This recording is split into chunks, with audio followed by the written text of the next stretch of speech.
Liam had always been a fighter. Growing up in a cramped, two-bedroom apartment with his single mother, who worked two jobs just to keep the lights on, he had learned early on that nothing in life came easy. Success wasn't handed to you. It was earned through sweat, sacrifice, and an unrelenting drive to rise above your circumstances. And rise he did.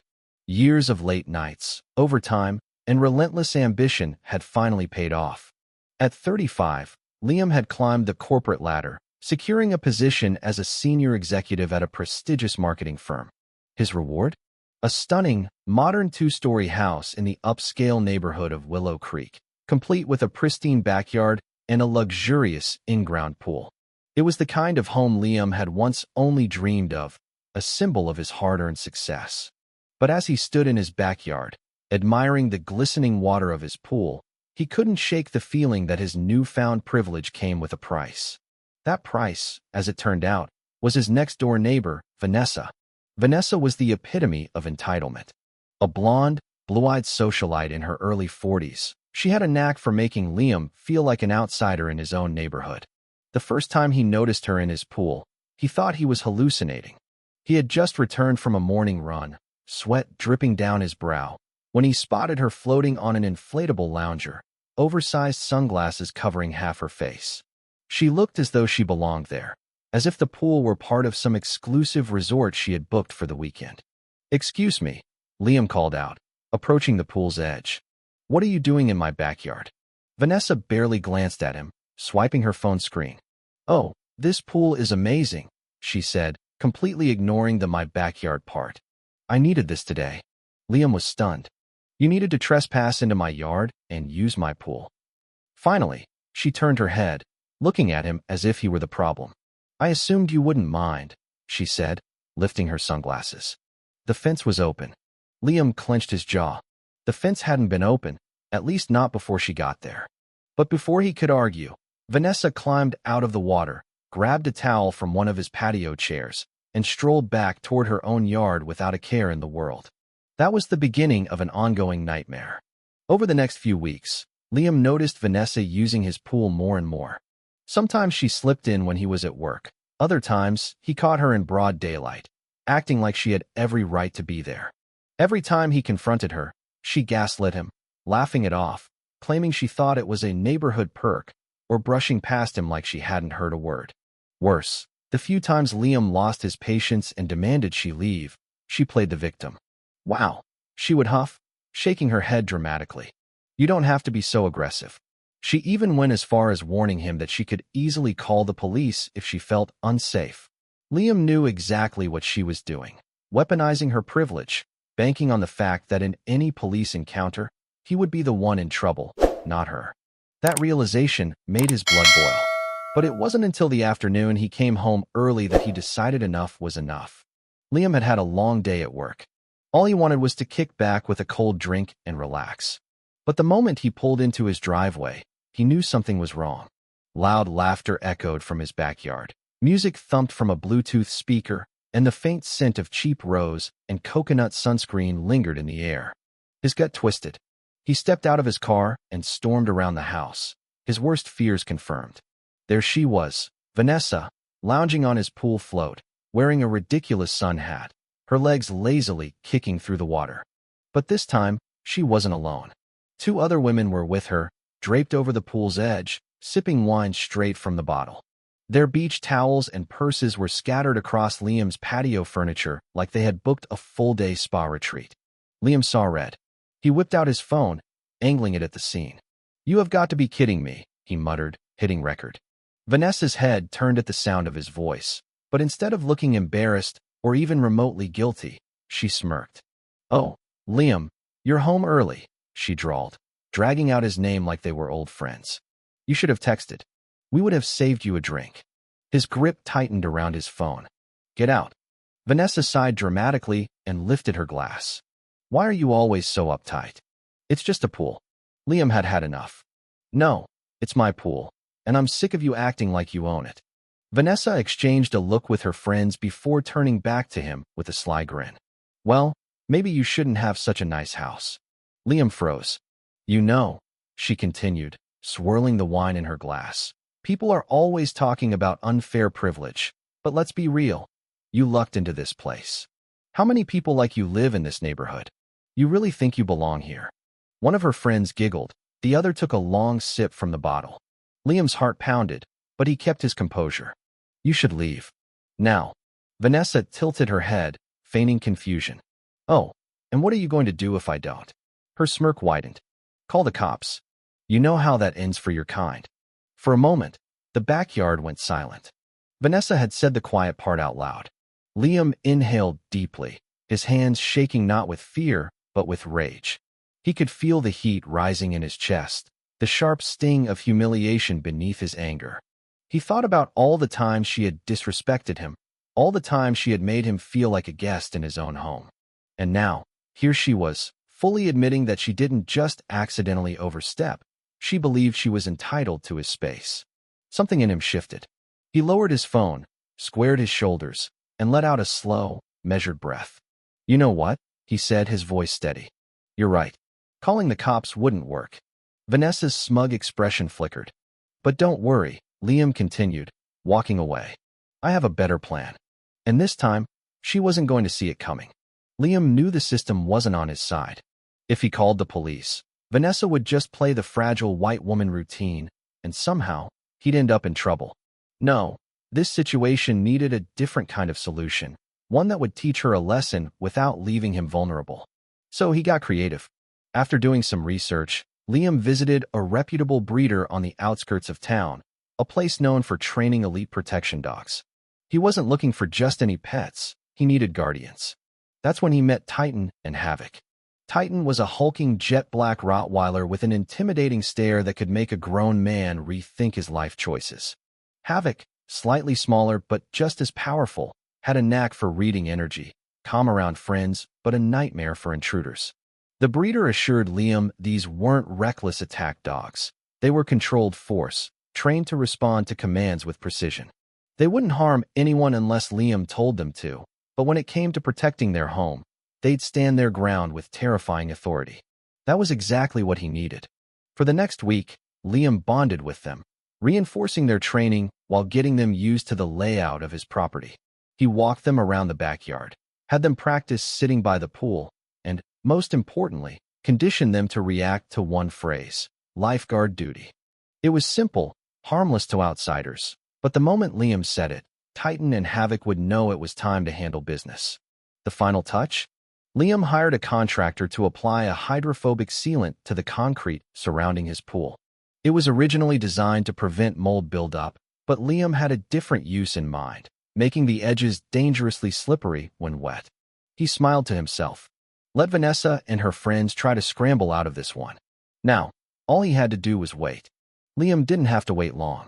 Late one afternoon, he heard familiar laughter floating over his fence. He peered out the window and felt his blood boil. Vanessa was back.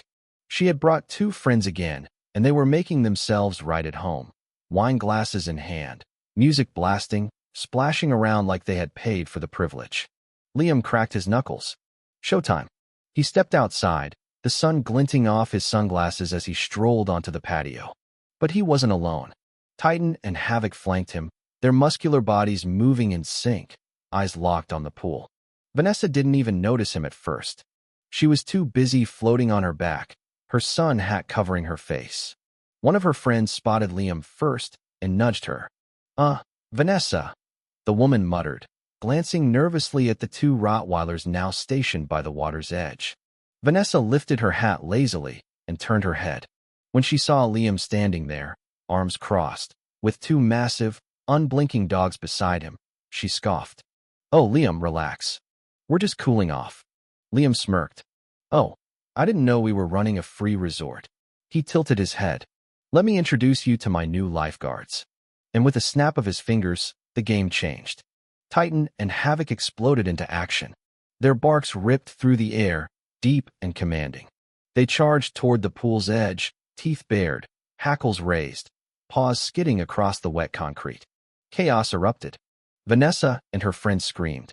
One woman dropped her wine glass, shattering it on the patio. The other tried scrambling onto the pool deck, but the slippery coating did its job. Her feet slipped out from under her, and she tumbled right back into the water with a panicked shriek. Vanessa thrashed wildly, her eyes darting between Liam and the dogs. "Call them off," she shrieked, desperately trying to grip the edge of the pool. Titan and Havoc didn't touch the water, but they didn't need to.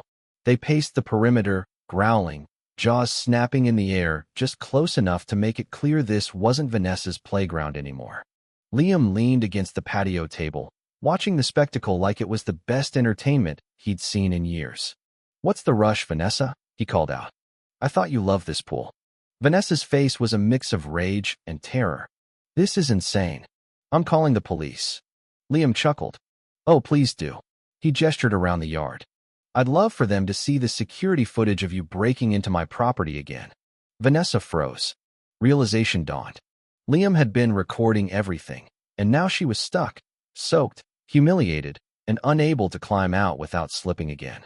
Titan let out a sharp, guttural bark, making Vanessa's whole body jerk. She clung to the pool ledge, her nails digging into the slippery surface, completely at Liam's mercy.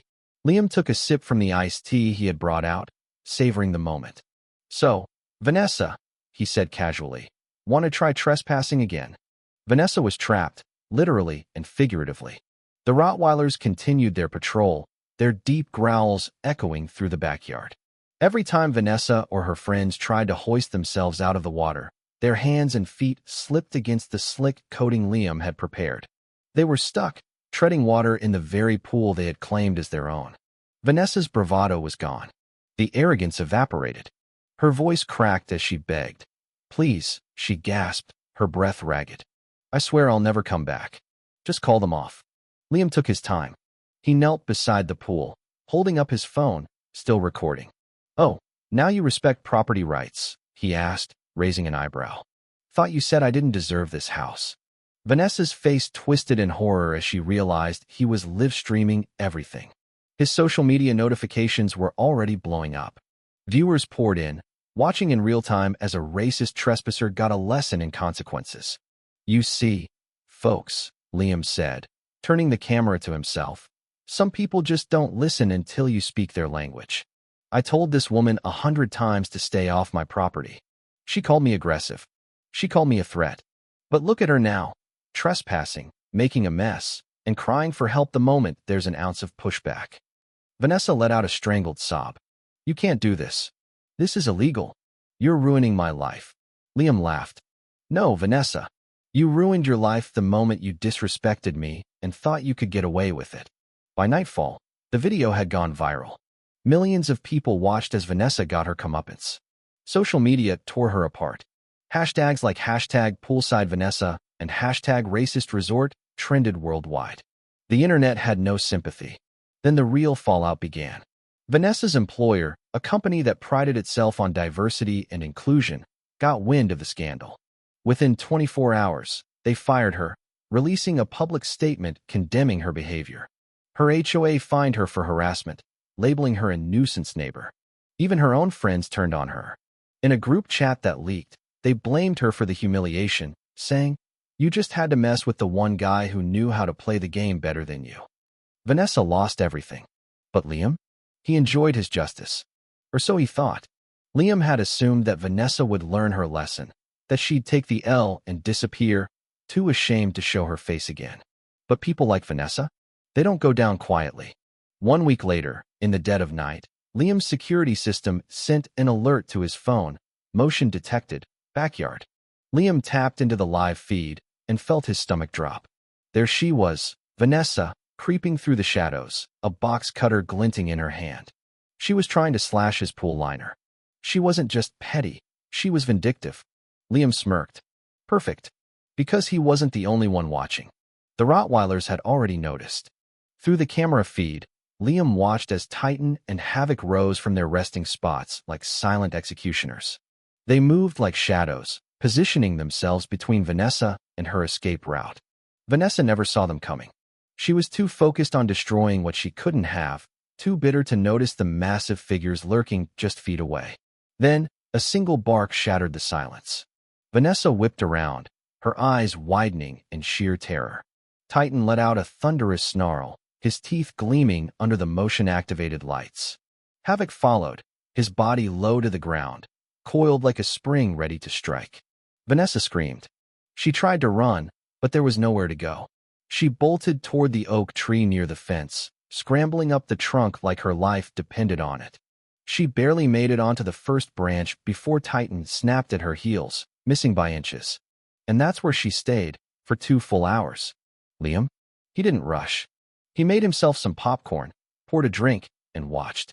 When the police finally arrived, they took one look at the sobbing, trembling mess clinging to the tree and burst out laughing. "Ma'am," one officer chuckled, pulling out his notepad. "Care to explain why you're trespassing again?" Vanessa blubbered. "They were going to kill me." The officer gestured toward the security cameras. "You mean the footage that shows you trying to vandalize this man's property?" She was done. They dragged her down, slapped the cuffs on, and read her charges: trespassing, attempted vandalism, and harassment. As Vanessa was shoved into the back of the squad car, Liam leaned in, his voice low and satisfied. "Guess the cops do listen to some people in this neighborhood." Her face twisted in rage. "F**********. You." Liam just grinned, watching as the car pulled away, taking the last of Vanessa's power with it. She was finished. And Liam? He stretched out on a pool chair, Titan and Havoc lying on either side of him, their tails wagging. His pool was his again. His peace was restored. And now, thanks to Vanessa's stupidity, he had proof that even the worst kind of people eventually get exactly what they deserve. Moral of the story? Mess around and find out, especially when racism is involved. Life in Willow Creek returned to a semblance of normalcy after Vanessa's arrest.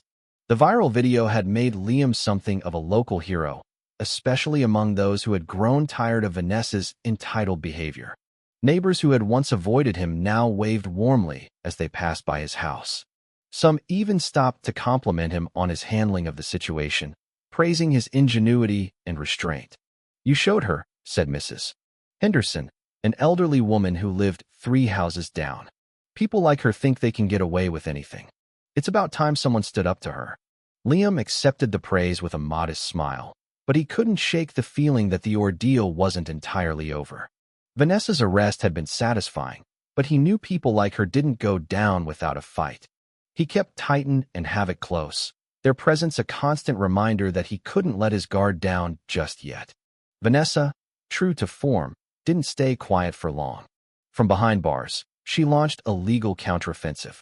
Her lawyer, a slick, silver-tongued attorney named Gregory Hartman, filed a lawsuit against Liam, claiming emotional distress, defamation, and unlawful imprisonment. The lawsuit argued that Liam had orchestrated a dangerous and humiliating scenario that had caused Vanessa irreparable harm. Liam's initial reaction was disbelief. "She trespassed on my property, tried to vandalize my pool, and now she's suing me?" he said to his lawyer, a no-nonsense woman named Rachel Kim. Rachel nodded, her expression grim. "It's a classic tactic. She's trying to flip the narrative, paint herself as the victim. But don't worry, we've got the security footage, the viral video, and a mountain of evidence against her. She's grasping at straws." Still, the lawsuit was a headache Liam hadn't anticipated. Legal fees began to pile up, and the stress of the ongoing battle weighed on him. He found himself second-guessing his decisions, wondering if he had gone too far. But every time he looked at Titan and Havoc, lounging contentedly by the pool, he reminded himself that he had done what was necessary to protect his home and his peace. As the legal battle dragged on, the neighborhood began to split into factions. While many supported Liam, others, particularly those who had been friends with Vanessa, started to view him with suspicion. Whispers of overreaction and excessive force began to circulate, fueled by Vanessa's supporters. One evening, as Liam was walking Titan and Havoc around the block, he overheard a conversation between 2 neighbors. "I mean, sure, Vanessa was out of line, but did he really need to sick those dogs on her?" said one. "And that slippery concrete thing? That's just cruel," added the other. Liam clenched his fists but kept walking. He knew he couldn't please everyone, but the criticism stung nonetheless. He had always tried to be a good neighbor, but now he felt like an outsider in his own community. Just when Liam thought things couldn't get more complicated, a new threat emerged. A few weeks after Vanessa's arrest, he began receiving anonymous letters in the mail. The first one was innocuous enough, a single sheet of paper with the words, "Watch your back," scrawled in bold, black ink. But the tone quickly escalated. "You think you've won, but this isn't over," read the second letter. The third was more explicit. "You'll regret what you did to her." Liam reported the letters to the police, but without any concrete evidence, there was little they could do. He installed additional security cameras around his property and began carrying a small can of pepper spray whenever he left the house. Titan and Havoc became even more vigilant, their sharp senses always on alert for any sign of danger. Vanessa was released on bail after a month, pending her trial. Her return to the neighborhood was anything but quiet. She moved back into her house, but her demeanor had changed. Gone was the smug, self-assured woman who had once lounged in Liam's pool. In her place was a bitter, vengeful figure who seemed determined to make Liam's life as difficult as possible. She began hosting loud parties late into the night, the music blaring so loudly that it kept Liam awake. She parked her car in front of his driveway, blocking him in, and she started spreading rumors about him, accusing him of being unstable and dangerous. Liam tried to ignore her provocations, but it was becoming increasingly difficult. The stress of the lawsuit, the anonymous threats, and Vanessa's constant harassment were taking their toll. He found himself snapping at coworkers, losing sleep, and struggling to focus on anything other than the chaos in his life. One evening, as Liam was sitting by the pool, trying to relax, he heard a commotion coming from Vanessa's yard. He peered over the fence and saw her arguing with a man he didn't recognize. The man was tall and muscular, with a menacing presence that made Liam uneasy. "You think you can just walk away from this?" the man growled, his voice low and threatening. Vanessa's response was too quiet for Liam to hear, but the tension between them was palpable. The man grabbed her arm, and she yanked it away, her face contorted with anger. Liam hesitated. He didn't want to get involved, but something about the situation felt off. He grabbed his phone and dialed 911, reporting a possible domestic disturbance. The police arrived within minutes, and the man was escorted away. Vanessa refused to press charges, but the incident left Liam shaken. He realized that Vanessa's problems ran deeper than he had thought, and that her vendetta against him might be just one part of a larger, more dangerous pattern. In the aftermath of the incident, Liam received an unexpected visitor, Detective Maria Alvarez, the officer who had responded to the call. She was a no-nonsense woman in her late 30s, with sharp eyes and a demeanor that commanded respect. "I wanted to check in on you," she said, sitting across from Liam at his kitchen table. "Vanessa's been on our radar for a while. She's got a history of stirring up trouble, but this time, she's gone too far." Liam nodded, feeling a glimmer of hope. "So you believe me?" "I do," Maria said firmly. "But we need to be careful.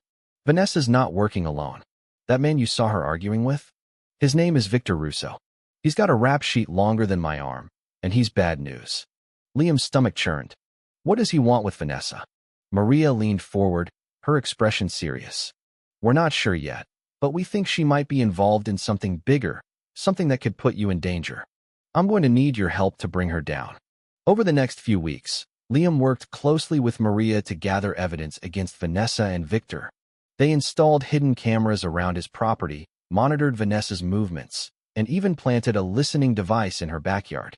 It was risky, but Liam knew it was the only way to protect himself and his home. Meanwhile, Vanessa's behavior became increasingly erratic.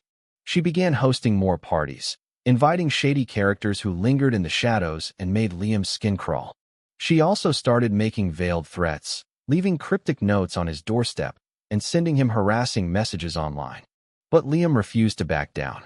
With Maria's guidance, he began to piece together a case against Vanessa and Victor, uncovering a web of illegal activities that ranged from fraud to drug trafficking. It was a dangerous game, but Liam knew he had no choice. He had to see it through to the end. The climax came one stormy night, when Vanessa and Victor attempted to break into Liam's house. They thought they had the upper hand, but they had underestimated Liam and his dogs. As they crept through the backyard, Titan and Havoc sprang into action. Their barks echoed through the night, and within seconds, Vanessa and Victor were surrounded. Liam emerged from the shadows, his phone in hand, recording everything. "It's over, Vanessa," he said, his voice steady. "The police are on their way." Vanessa's face twisted in rage, but before she could respond, the sound of sirens filled the air. Maria and a team of officers arrived, arresting Vanessa and Victor on the spot. As Vanessa was led away in handcuffs, she turned to Liam, her eyes blazing with hatred. "This isn't over," she spat. But Liam just smiled. "Yes, it is." With Vanessa and Victor behind bars, life in Willow Creek finally returned to normal. The lawsuit was dropped, and the anonymous threats ceased. Liam's neighbors, once divided, came together to support him, recognizing the courage it had taken to stand up to Vanessa. Liam, for his part, felt a sense of closure he hadn't known was possible. He had faced his fears, protected his home, and emerged stronger for it.